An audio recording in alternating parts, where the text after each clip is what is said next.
Ces derniers jours, j'ai reçu des commentaires et même des messages privés des personnes qui se présentent comme des hommes de Dieu, des pasteurs, des modèles. Ils ne m'ont pas parlé de vérité ni de fruits. Ils ont parlé de ma façon de parler, de mon apparence, du fait que je sois toujours torse nu et de mes tatouages. Et ça m'a rappelé une chose très simple. On attaque toujours la forme quand on ne peut pas toucher le fond. Alors, écoutons bien.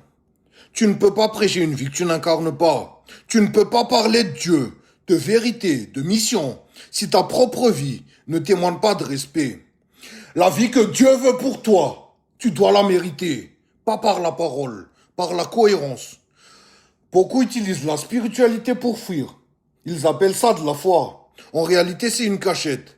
Dieu s'en fout. Le corps n'a pas d'importance. On ne peut rien emporter. Ce n'est pas de la sagesse. C'est une excuse.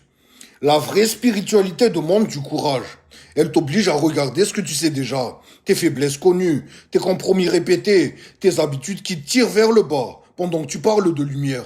Si la voix intérieure que tu appelles Dieu te demande de t'élever, alors deviens un homme qu'on aurait envie de suivre.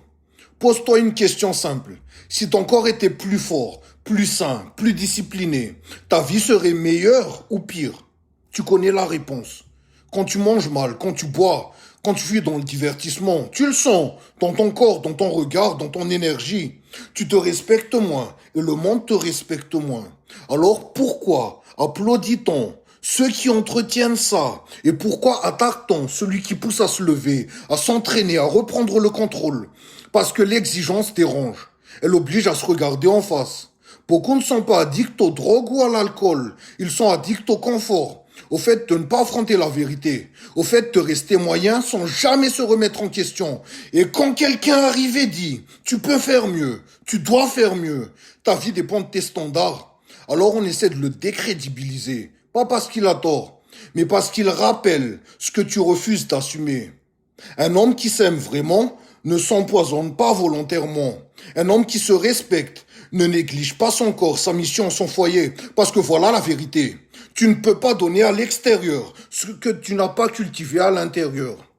Si tu ne te respectes pas, ton amour sera limité. Ton leadership sera vide. Tes paroles manqueront de poids. Moi, je ne me justifie pas, je vis. Et je continuerai à pousser les hommes à s'élever dans leurs habitudes et leurs responsabilités. Parce que les messages qui rendent les hommes plus forts ont toujours dérangé ceux qui préfèrent le confort. Alors élève ton standard, nettoie ta vie, incarne ce que tu dis croire. Et seulement là, tes paroles porteront, ta présence parlera et ta vie deviendra un témoignage vivant. Basta, ciao.